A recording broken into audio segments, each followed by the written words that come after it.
Heavy steps. Ragged breathing. There isn't much time left. It might already be too late. The labyrinth pathways of arbitrary sharp turns seemed stranger and stranger as the panic blotted out the once deeply ingrained memories that usually guided me. So, he's a little bit confused, he's a little bit lost. Every corner felt like a stranger, every straight line too long. The bell tolls for me. That means death, right? I bit down hard and the last of my race. Guys, it's my first day speaking English. I'm so sorry. The last of my rations, held only by the skin of my teeth. There's no skin on your teeth, though. I've always wondered about that. Where did they get that? There's only bone. Bone. It barely hung as I kept frantically looking. Oh, hung on. I'd like to see hung. As I kept frantically looking around, hoping for the next few scraps of burning memory of mine to find a familiar sight that would lead me to salvation. The gates must be closing by now. The last few are barely making it. The rest of us never stood a chance. Ooh. A figure struck me? Is it Gabrielle? There was no time to react before I came crashing down onto the cold, hard ground. I struggled to regain my senses to at least see what fate would have befallen me in my final moments. But even in this abyss of endless terror, my mind could have never imagined the horror I witnessed.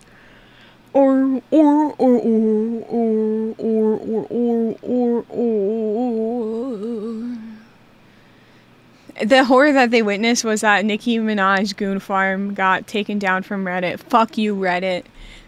That's all I had. Oh, shit.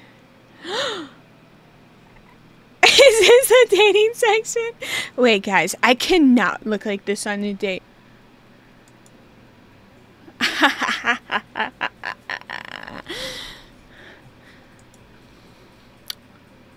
I'm gonna sweat.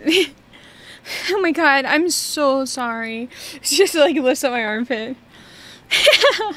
Hey, can you sniff this really quick? Oh great, I just got hit and ran by a vibrating fountain. Just my fucking luck. At least you could help me up before the rest of you gets melted by the sun. Or jackhammers itself into the earth's mantle. I should be like, fuck you, bitch. But I'm trying to hit, so I'm gonna help her. Oh my god. V1.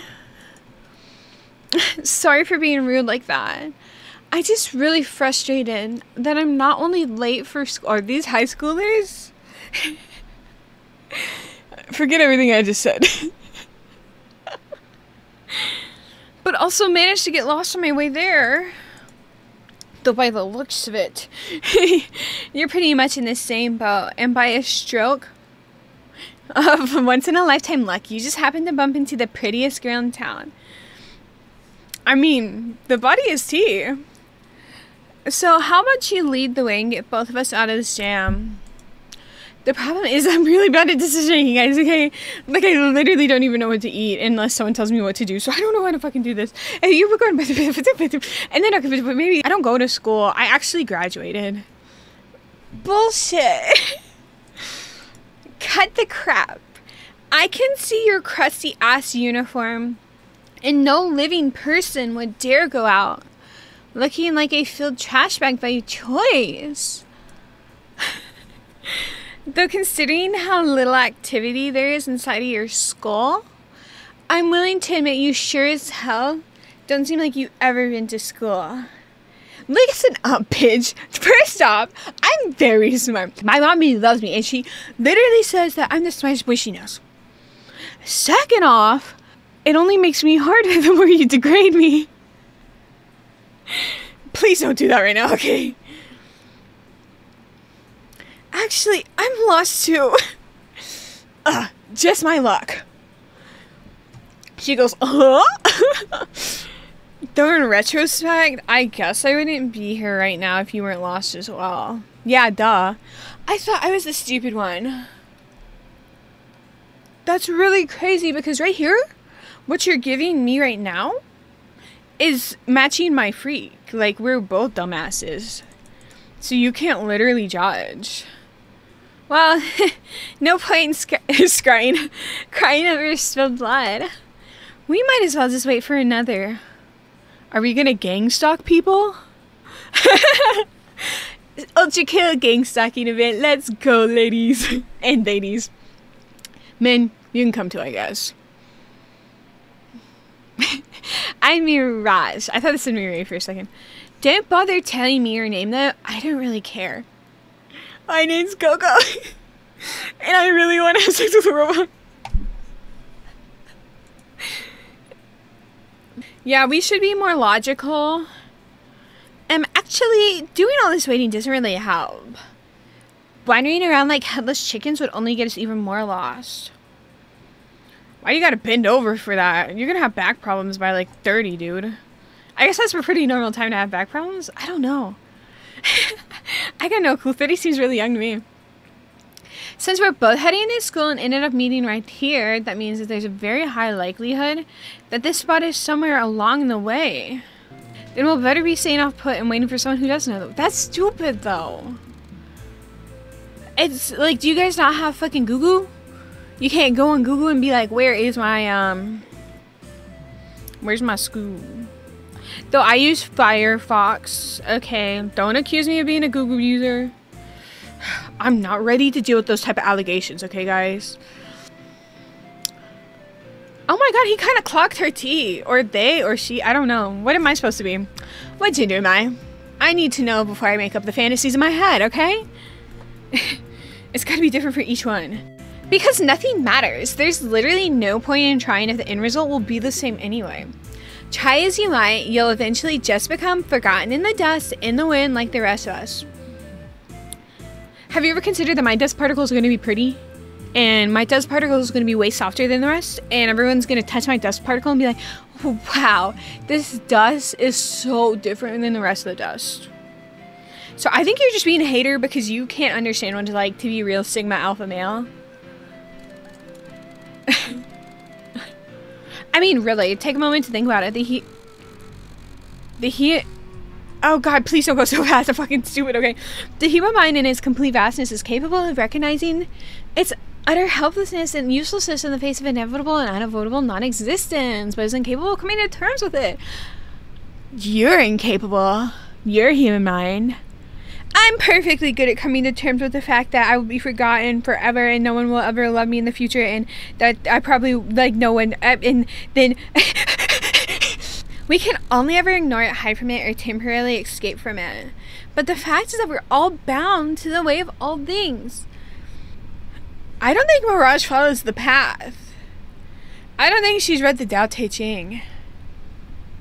Because if you would have read Lao Tzu's words, you would understand that becoming part of a bigger system is our path, and that all energy will recycle into itself. No matter if I live or die, I'll be remembered because in some way I have made changes to the macrocosm through my microcosm. It's like the emperor is the heart of the nation, but the subjects are the blood. She definitely hasn't read the Tao Te Ching. I don't even think she's read Zhuangji's Butterfly's Dream.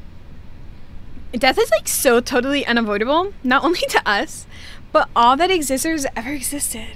When we return to the dust and our body becomes indistinguishable from the dirt and the ashes and the other ground up bones in the land, don't you think we don't stop existing but then exist as something else? Of course. I'm only Coco for like at least 30 slutty years. That's all I'm gonna promise.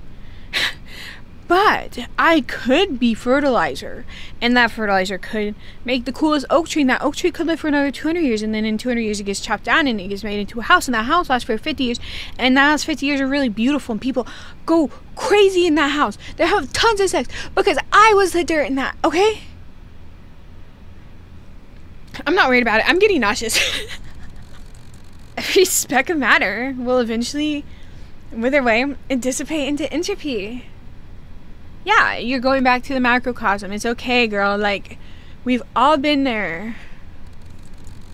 It doesn't matter if you lived a good life or if you left a legacy behind.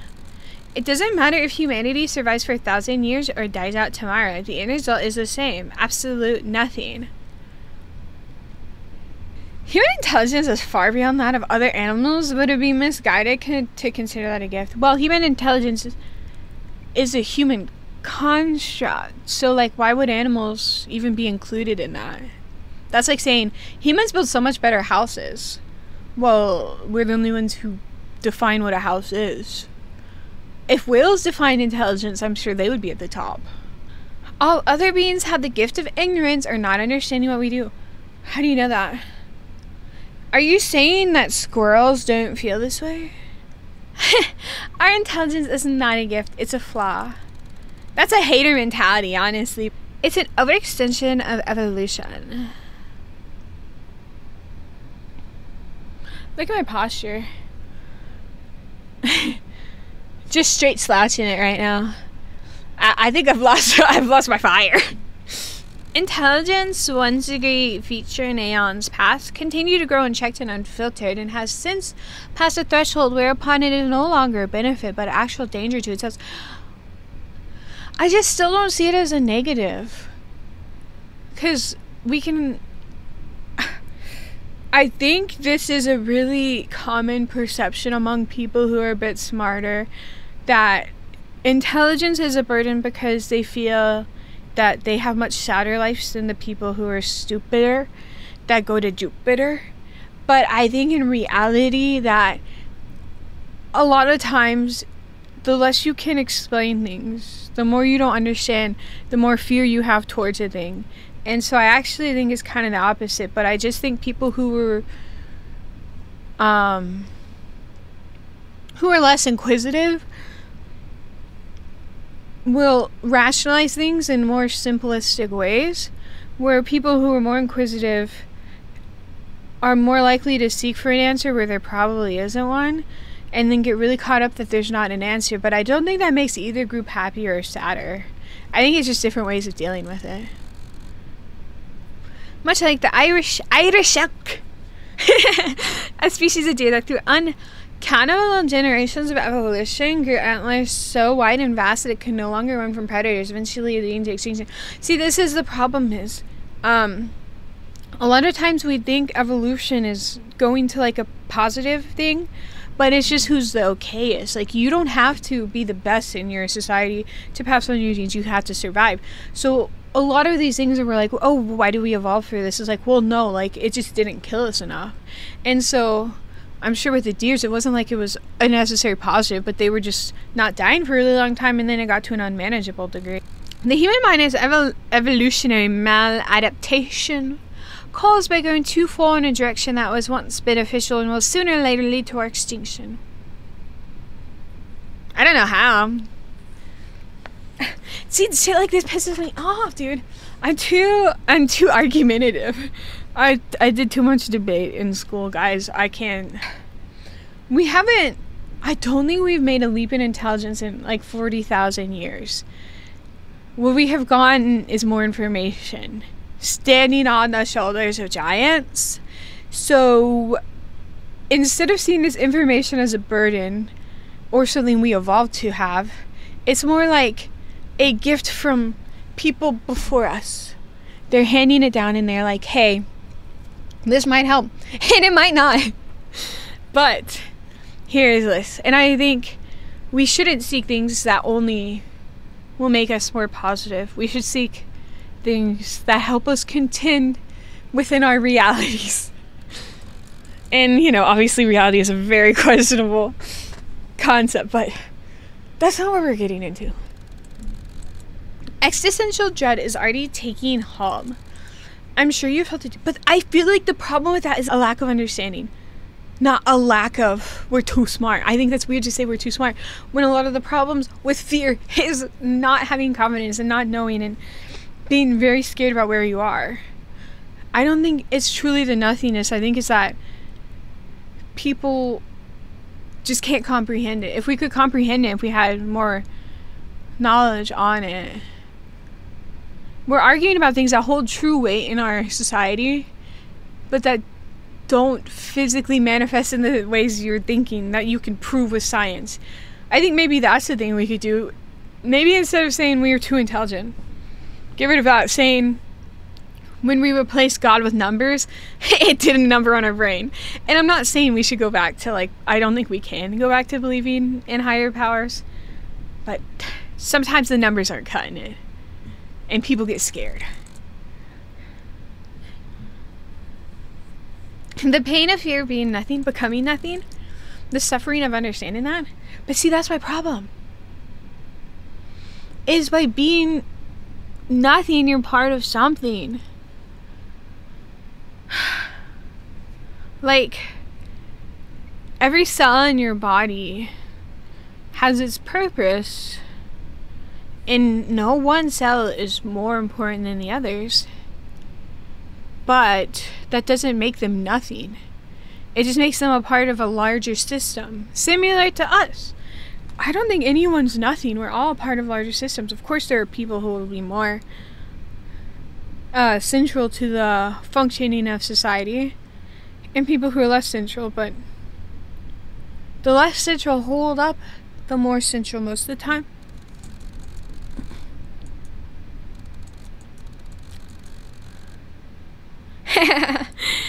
There's nothing to think about. That's the problem. There's literally nothing that we can... I don't get people who think about death all the time. I really don't. Is this like crazy? I'm a very anxious person when it comes to disease and stuff, but not death, because it's like there's nothing to think about. Dude, I just wanted to date the robot girl. Why are we arguing about this?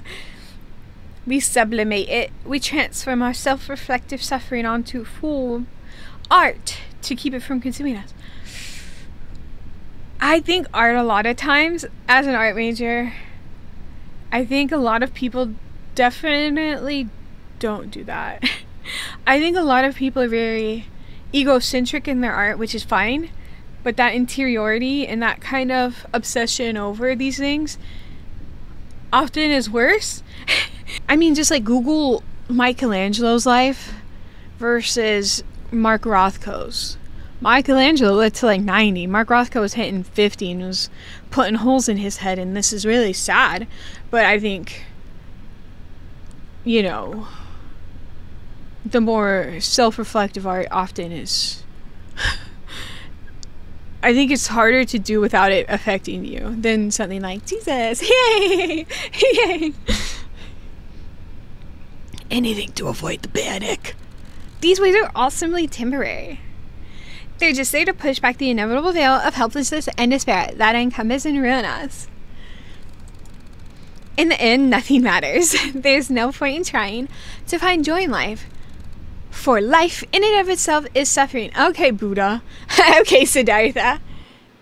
Oh, we're going to debate, bro. You're wrong. I'll take bozo. I just hate that I'm like a trains guy, but for philosophy. I'm sorry. So this isn't... You criticize those who consider vast intelligence a gift, and yet you misguide yourself into believing are meaningless is a curse. Nothing we do matters in the end, and was precisely why we are not shackled by the burden of expectations, the fear of external judgment, or the failure to meet an arbitrary definition that makes our limited time not wasted. Time cannot be wasted, as there is no greater purpose than simply living. But still, in that case, the meaninglessness of our actions draws the same conclusion. There is no ready reason to act, for any action is simply a temporary fluctuation that will nevertheless lead to the same conclusion. This bitch does not have ADHD. Like, I will literally be at work doing fucking cartwheels to entertain myself. Quite the contrary. I go, actually, because we have no greater purpose, we are free to set our own, to create self-defined goals. This is literally just Nietzsche, but there's no lions. Like, I guess there's robots, which is close. Like, we're still using character stories. What are they called? Like parables? We're still using parables. For some it may be nothing, for some it may be pleasure, for some it may be creation, for some it may be improving the lives of others. Not me. It's because we have no greater purpose that our time spent on goals set by one's self-control cannot be time wasted. In the end, nothing matters, and therefore you have no reason to not do what you want, rather than whatever illusion of greater purpose is forced on you by others or even your own misguided thoughts. I do understand what you mean. However, that doesn't even erase my fear of the end. Even if I were to try to find purpose, I'd still be paralyzed by the thought of becoming nothing. And it is a thought worth fearing. However, abandoning purpose, hope, choice, goals, pleasure will not make that thought disappear. The fear, however, can subside. Giving up is not accepting the end, it's simply accepting the fear of it is embracing. I'm embracing the despair. I see. Though as much as I'd like to embrace it, I am nevertheless stuck with it. The paralyzing existential panic. I understand it logically, and I know there's no reason to live in apathy.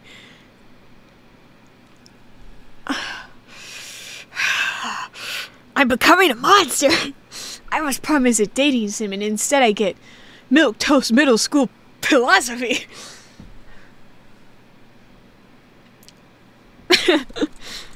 The fear persists. The fear persists. And I cannot motivate myself to seek purpose despite knowing I must. I'll teach you, baby girl.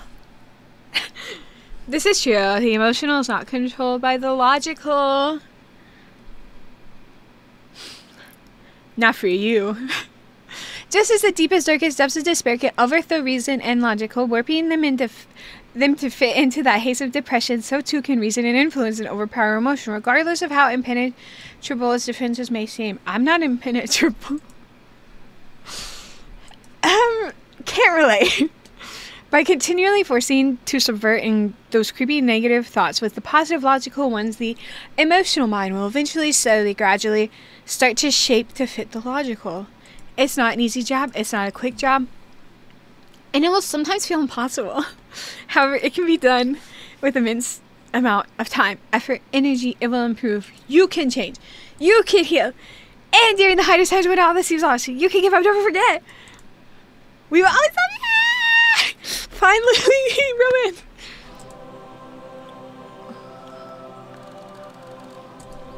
Well, I'll be damned. Oh my god, we got a Southern belle and I didn't even fucking notice. What? She's trying to jack my swag. Well, I'll be damned. Guess you got a good head on your shoulders after all. Hell, I'm impressed. Man, I just feel like we shed the weight of the world off my back. Or rather, you've done that for me. And honestly, from the bottom of my heart, thank you. You've given me a lot to think about. And while I'm sure I have a long road ahead of me, I'm optimistic. For the first time in what feels like an eternity, I'm optimistic. This one's optimistic. That's a little Radiohead. Say, we're already way too late for school. It's becoming quite clear by now that no one's going to come lead us out of here. So how about you and I ditch that passion taint, draining penitentiary and go grab something to eat, eh?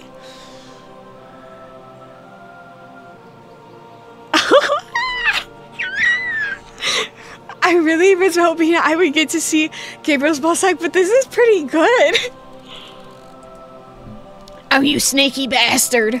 But alright, I do owe you one anyway, so what better time to cash out your did a nice thing to a girl way out my league coupon. Out of my league. Come on.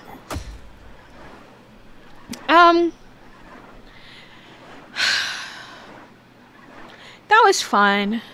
I really wish it was dating. But yeah. My date was good. I don't think I'm getting invited back to a second one. She didn't even give me her number. And I put on all this fucking makeup that makes my eyes itchy for nothing. So, if any beautiful robot women want to come for me, my comment section is down below. Like, comment, and subscribe. Let me know if you guys want to talk about free will. You know, that's a fun existentialism thing, is if you ever get into French thought existentialism, you'll have to read Jean-Paul Sartre. And Sartre is, can't say his name right, he's French, it doesn't fucking matter. Has an idea about free will, in which free will is so ingrained in humanity and so deep within our souls that when we get to like mountain cliffs and shit, we're not scared of falling off, we're scared of jumping off. It's an interesting perspective still. He was getting cooked by Simone de Beauvoir. That's pretty fucking impressive, because if you Google him, he looks like a frog. So the fact that he even had her in the first place.